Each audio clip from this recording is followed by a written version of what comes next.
और ये है पार्ट 2, जो हम लोगों ने पिछली वीडियो में बात किया था कि पार्ट 2 हम लोग डालेंगे, वो होगा हमारा मनी लॉन्ड्रिंग के बारे में। तो आज हम लोग बात करने वाले इसी के बारे में कि मनी लॉन्ड्रिंग क्या है और ये काम कैसे करती है, उसके बारे में जानेंगे। तो सबसे पहले मनी लॉन्ड्रिंग के बारे में जानने के लिए पिछली वीडियो में हम लोग को जाने पड़ेगा और वहाँ से हम लोग बताते हैं। जैसे कि यहाँ पे 1 करोड़ जो रुपये था हमारा, 1 करोड़, वो हम लोगों ने किसको दे दिया था, ये एजेंट ए को दे दिया था हम लोगों ने 1 करोड़ रुपए, ठीक है। लेकिन एजेंट ए तो हमारा नहीं गया ना इसके पास पैसे देने के लिए, एजेंट बी ने हमारा पैसा 1 करोड़ जो रुपए उसको दिया। तो ये जो हमारा यहाँ पे 1 करोड़ था एजेंट ए के पास, ये अब हमारा नहीं रहा, ये एजेंट 1 का हो गया, एजेंट ए का हो गया, क्योंकि हमारा जो पैसा है इसके पास पहुँच गया था हवाला के सिस्टम से। अगर आपने हवाला वाला वीडियो नहीं देखा तो इसके पहले जो हम लोगों ने वीडियो अपलोड किया है उसको सबसे पहले देखना, हवाला क्या है, उसके बाद इस वीडियो को देखना, तब समझ में आएगा कि हवाला क्या है और मनी लॉन्ड्रिंग क्या है। अब यहाँ से समझो, इसके पास जो 1 करोड़ रुपए रह गए, अब ये तो इसके पास हो गए।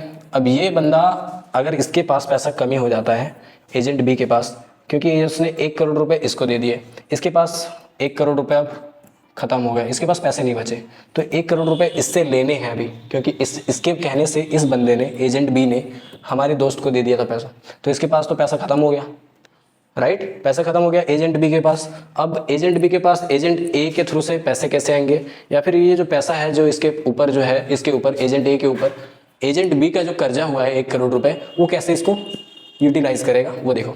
अब क्या होता है, अब मान लेते हैं ये जो है हमारा, ये हमारा कोई आदमी है, जैसे कि मान लेते हैं इसका नाम सतीश, ठीक है।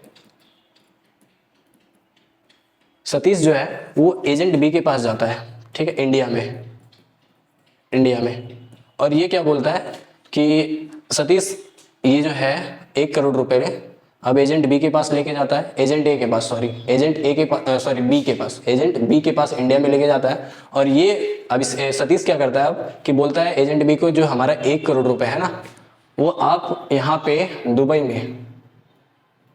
में एक शेख साहब है, शेख साहब मतलब कि जो होते हैं ना वो पहने हुए शेख, हबीबी, वो हबीबी यहाँ पे एक है, उसको हमारा 1 करोड़ रुपए पहुँचाना है हवाला के थ्रू से। तो अब ये क्या करेगा, क्योंकि ये जो 1 करोड़ रुपए उस टाइम पे जब इसका जो है पैसा, इसके पास कर्जा था 1 करोड़, अब ये बंदा इसके पास से बोलेगा कि जो मेरा 1 करोड़ रुपए था वो तुम कोई दुबई में ट्रांसफ़र कर दो। वैसे ही सेम सिस्टम हवाला के सिस्टम से, तो ये पैसा यहाँ से रिकवर कर लेगा। ये जो इसके पास 1 करोड़ रुपए जो ये इसको कर्जा दिया था, वो 1 करोड़ का यहाँ से ये एजेंट भी एजेंट से रिकवर कर लेगा। एक सिस्टम तो ये है। दूसरा सिस्टम, अगर मान लो कि ये 1 करोड़ रुपए मुझे इंडिया में ही चाहिए, तो वो जो ब्लैक मनी हो गया ना, ये ब्लैक, इसको वाइट करने के लिए क्या करना पड़ता है, तो यहाँ पे देखो सबसे पहले आप, उसके लिए मनी लॉन्ड्रिंग का नाम आता है। लॉन्ड्रिंग मतलब धुलाई, पैसे की धुलाई, मतलब कि जो लॉन्ड्री मतलब जो हम लोग धुलाई करते हैं कपड़े की, वो क्या करते हैं, जो गंदा कपड़ा रहता है उसको हम लोग धोने के लिए देते हैं लॉन्ड्री में, वो हमको धो के बढ़िया से प्रेस मार के देता है साफ़ करके। वैसे ही पैसे को भी जो ब्लैक मनी रहती है, ब्लैक मनी जो कन्वर्ट करना पड़ता है लीगल मनी में या फिर वाइट मनी में। तो लॉन्ड्रिंग का मतलब समझ में आया, लेकिन यहाँ पे है मनी लॉन्ड्रिंग, पैसे की धुलाई। अब ये काम कैसे करती है, तो इसका काम करने का 3 टाइप है। एक है हमारा प्लेसमेंट, दूसरा है हमारा लेयरिंग, और तीसरा है हमारा इंटीग्रेशन, ठीक है। तो सबसे पहला हमारा प्लेसमेंट के बारे में हम लोग देखते हैं। प्लेसमेंट में क्या होता है, जो हमारा जो ब्लैक मनी है उसको सिस्टम में लाया जाता है, मतलब कि ब्लैक मनी जो है हमारा, ब्लैक मनी उसको सिस्टम में लाया जाता है, किसी भी तरह करके उसको अकाउंट में डलवाते हैं, बैंक अकाउंट में, ठीक है, बैंक अकाउंट में। लेकिन यहाँ पे जो है ना प्लेसमेंट में थोड़ा सा रिस्क होता है, क्योंकि अगर आप कुछ ज़्यादा अमाउंट अगर बैंक अकाउंट में डालोगे तो सरकार आपसे पूछती है पैसा कहाँ से आ रहा है। लेकिन प्लेसमेंट में ये होता है कि किसी भी तरह से ब्लैक मनी को अपने अकाउंट में डाले, किसी भी तरह से ऐसे वैसे करके। मान लेते हैं कि यहाँ पे 10,000 रुपये है हमारा, मान लेते हैं 1 करोड़ की जगह 10,000। अब ये 10,000 को क्या करते हैं ना हम लोग 2-2 हज़ार में डिवाइड कर देते हैं। ये 2,000 है, इसको मैं किसी दोस्त को बोलूँगा ये अपने अकाउंट में डाल दें, अपने अकाउंट में। फिर ये 2,000 किसी दोस्त को बोलूँगा कि अपने अकाउंट में डाल दे, फिर 2,000 बोलूँगा ये अपने अकाउंट में डाल दे। ऐसे करके मैं डिस्ट्रीब्यूट कर दूंगा 2-2 हज़ार अपने 10,000 रुपये को। तो 2-2 हज़ार रुपये अगर बैंक में डालता हूँ तो उतना फ़र्क नहीं पड़ता, सरकार को पता चलता अच्छा इतना तो पैसा छोटा मोटा अमाउंट है, इतना पैसा आ सकते हैं। तो ऐसे करके मैंने ये क्या किया, अलग अलग अकाउंट में डलवा दिए। दूसरा होता है कि नगद से महंगे गहने या संपत्ति खरीदना, मतलब उतना भी नहीं। अब अगर पैसे से आपको बहुत सारा पैसा खर्चा करने लगोगे ना तो सरकार तुरंत आ जाएगी आपके गेट के पास और बोलेगी तुम इतना पैसे कहाँ से ला रहे हो। इसलिए थोड़े थोड़े करके उस पैसे को यूज़ किया जाता है। जानते हो, मैं अपने एक स्टोरी बताता हूँ। हुआ ये कि मैं अपने गाँव से आ रहा था, अपना ये स्टूडियो जो गिरिडीह है वहाँ पे, और तब मैं वोटिंग टाइम था, इलेक्शन टाइम, और इलेक्शन हो गया था उस टाइम पे। तो जब मैं आ रहा था ना रेलवे स्टेशन से पैदल पैदल अपने रूम, तो मैं सोच रहा था कि यार अभी इलेक्शन का टाइम है और अभी रास्ते में मुझे अगर 1 करोड़ रुपए मिल जाए तो लाइफ सेट हो जाएगी। ठीक है, लाइफ सेट हो जाएगी मेरी। तो मैं जब रास्ते में आ रहा था तो सोच रहा था कि 1 करोड़ मिल जाए, अभी इलेक्शन का टाइम है तो इधर उधर से पैसे कहीं अगर डिस्ट्रीब्यूट होते होंगे इलेक्शन टाइम पे तो इधर उधर कहीं फेंका हुआ मिल जाए, मुझे 1 करोड़ रुपए मिल जाए। अब मान लिया कि मैंने पैसे पा लिए, 1 करोड़ रुपए मुझे मिल गए। अब मैं सोच रहा था कि इसको मैं यूज़ कैसे करूँगा 1 करोड़ रुपए को। अगर मैं गाड़ी लेने जाता हूँ तो 20 लाख, और अचानक से लूँगा तो इनकम टैक्स वाला आ जाएगा कि इतना पैसे कहाँ से आ गया अचानक तुम्हारे पास। या फिर अगर इतना सारा पैसा एक बैग है, इसको मैं अगर दिल्ली ले जाता हूँ या फिर कई और जगह और सिक्योरिटी चेकिंग में पकड़ा के मेरे इतने सारे पैसे, तो क्या होगा। तो मैं उस पैसे को यूज़ कैसे करूँगा। तब मुझे समझ में आया कि इस पैसे को यूज़ कैसे करना है। तब मैंने रिसर्च किया हवाला के बारे में, जो कि पिछली वीडियो में बताया मैंने कैसे काम करते हैं कि अगर पैसा मेरा यहाँ है ना तो यहाँ से मैं दिल्ली ले जा सकता हूँ बिना कोई झंझट के, बस कुछ छोटी सी मिनिमल चार्ज देने पड़ते हैं, ये इलीगल है। ठीक है, तो वो थोड़ी सी बता दिया मैंने हवाले के बारे में। तो यहाँ पे ऐसे करके जो है महंगे गहने या फिर संपत्ति खरीद लेते हैं। मान लेते हैं कि जो हमारा 10,000 रुपये है ना, वो 10,000 का जो है 5,000 के मैंने गहने खरीद लिए और कुछ दिन के बाद फिर मैंने उसे बेच दिया जब दाम वाम ज़्यादा बढ़ गया तो वहाँ से ऐसे करके या फिर संपत्ति खरीद लेते हैं। उसके बाद दूसरा हमारा आता है लेयरिंग। लेयरिंग में क्या होता है, इसमें बहुत अलग अलग तरीके से पैसे को छिपाया जाता है। जैसे कि वही जो है पैसा अलग अलग खाते में ट्रांसफ़र करना, यहाँ पे मैंने ट्रांसफ़र कर दिया। अब क्या करता हूँ, ये पैसे को मैं ऐसे निकलवा के, मान लेता हूँ ये अपने जो 5 दोस्त थे वो 5 दोस्त से पैसे दे दिए थे 2-2 हज़ार रुपये।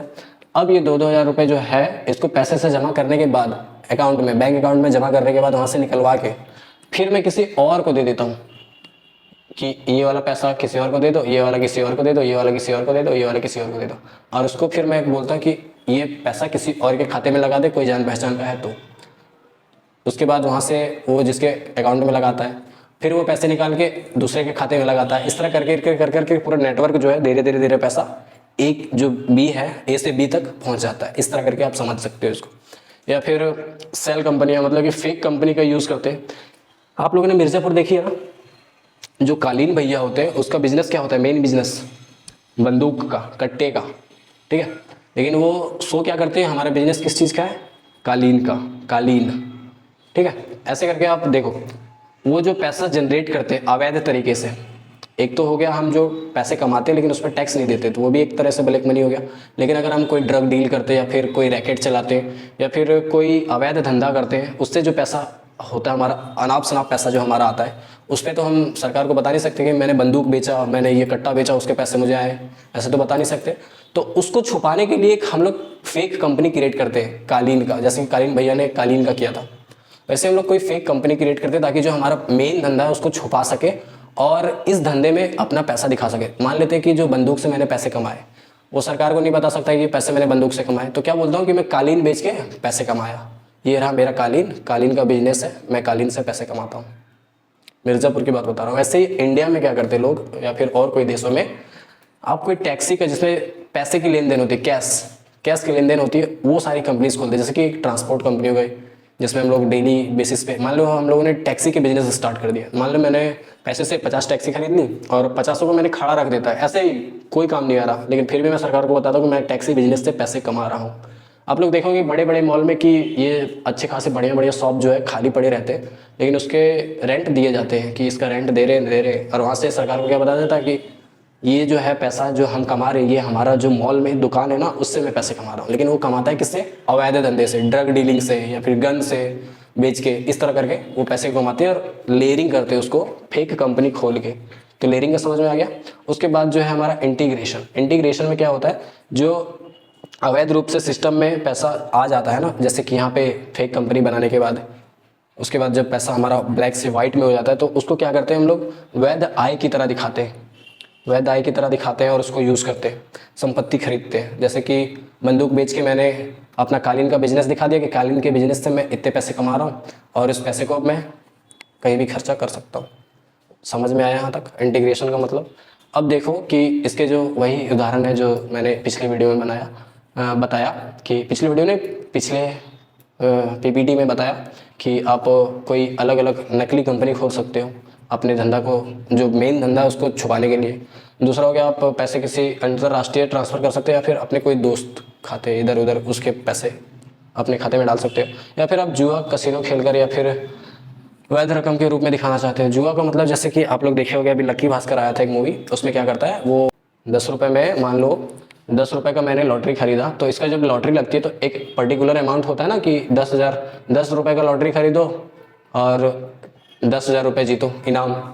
तो मैं क्या करता हूँ, 10 रुपये का एक लॉटरी नंबर खरीदता हूँ, और ये जो नंबर जो है ना, वो जो कल लॉटरी लगने वाला वही नंबर, जैसे कि 1 2 3 4 जो नंबर लगने वाला है कल, ये नंबर मुझे कंपनी, लॉटरी नंबर जो है ये कंपनी बता देती है मुझे, और मैं क्या करता हूँ इसी नंबर पे 10 रुपये का लॉटरी खरीद लेता हूँ। अगले दिन पता चलता है कि मेरा नंबर लग गया और 10,000 रुपये में ये जो 10,000 है ये मैं जीत गया। लेकिन ये 10,000 जो है पैसा वो लॉटरी वाली कंपनी, लॉटरी कंपनी ही रख लेती है, और मेरा जो ब्लैक मनी, जो घूस का पैसा था, अब मैं सबको बता सकता हूँ कि मैं लॉटरी में जीता हूँ 10,000 रुपये। जो ब्लैक मनी था उसको मैं यहाँ पे शो कर सकता हूँ कि मैं 10,000, जो मेरा ब्लैक मनी, जो घूस जो मैंने पैसा लिया है वो 10,000 यहाँ से जीते मैंने, और ये शो कर सकता हूँ, और उस पैसे को मैं खर्च कर सकता हूँ। ऐसे आप जुआ वाला, ये जो कसिनो और जुआ वाला है सिस्टम, आप यहाँ से देख सकते हो, समझ सकते हो। लेकिन अभी मॉडर्न टाइम में क्या है, मॉडर्न टाइम में ऐसे यूज़ किया जाता है। एक तो क्रिप्टो करेंसी में, अब इसका भी क्रिप्टो करेंसी में पहले क्या होता था कि आप कहाँ से खरीद रहे हो, कहाँ पे, मान लो कि 100 रुपये का आपने बिटकॉइन खरीदा, बिटकॉइन तो आ गए, आपको फिजिकल तो मिलता नहीं है, हाथ में छू नहीं सकते हो ना आप बिटकॉइन को, अब वो डिजिटल करेंसी है। डिजिटल करेंसी है, आपने 100 रुपये का बिटकॉइन खरीदा और उसके बाद 2-3 घंटे के बाद, 2-3 दिन के बाद 100 रुपये का बिटकॉइन बेच दिया, वहाँ से आपका पैसा, वो जो आपने खरीदा है वो वापस आ जाएंगे, ठीक है। उसके बाद वैसे ही होता है ऑनलाइन ट्रांजैक्शन, जो ई कॉमर्स प्लेटफॉर्म का दुरुपयोग एक टाइम पे चला था, अभी भी, अब तो ओपन बॉक्स डिलीवरी दे दिया फ्लिपकार्ट में, अमेजोन में। पहले क्या होता था फ्लिपकार्ट में कि आपने कोई फेक मनी, मतलब कि मान लो आपने स्कैम से पैसे कमाए, ठीक है, स्कैम से पैसे कमाए और ये पैसे को आपको यूज़ करना है, ये पैसा मान लो आपके अकाउंट में, तो आप कहीं तो यूज़ करोगे तो आप तो पकड़े जाओगे उस तरह। तो क्या करते थे पहले के लोग, फ्लिपकार्ट से कोई भी शॉपिंग कर लेते थे, फ्लिपकार्ट या फिर अमेजोन, ठीक है। जो ये ब्लैक मनी था हमारा, मान लेते कि मैंने घूस से पैसे कमाए और ये पैसे का मैंने फ्लिपकार्ट से सामान खरीद लिया, मान लो कि 10 मोबाइल खरीद लिए, 10 फ़ोन, और ये 10 फ़ोन खरीदने के बाद मैं क्या करता हूँ, रिटेल शॉप में जाके, रिटेल शॉप में जाके मैं ये 10 फ़ोन बेच देता हूँ कोई दुकानदार को। फ्लिपकार्ट से ऑनलाइन खरीद के मैं 10 फ़ोन कहाँ पे बेच दिया, रिटेल कोई दुकानदार को, तो 10 फ़ोन के पैसे मुझे फ्लिपकार्ट को देने पड़े। लेकिन ये जो 10 फ़ोन यहाँ पे मैं बेच रहा हूँ, यहाँ से मुझे पैसे मिल जा रहे हैं, तो ये जो मैंने फ्लिपकार्ट को पैसा दिया वो कौन सा पैसा था, घूस वाला पैसा, जो हम कभी नहीं बता सकते। लेकिन अगर मैं 10 फ़ोन को यहाँ पे बेच देता हूँ तो ये जो हमारा पैसा है ये बिजनेस की तरह से हम इसको यूज़ कर सकते हैं बाद में। और ये बहुत सारे लोग करते थे, जो साइबर क्राइम, ऑनलाइन फ्रॉड पैसा कमाते थे, वो ऐसे ही काम करके पैसे करते थे।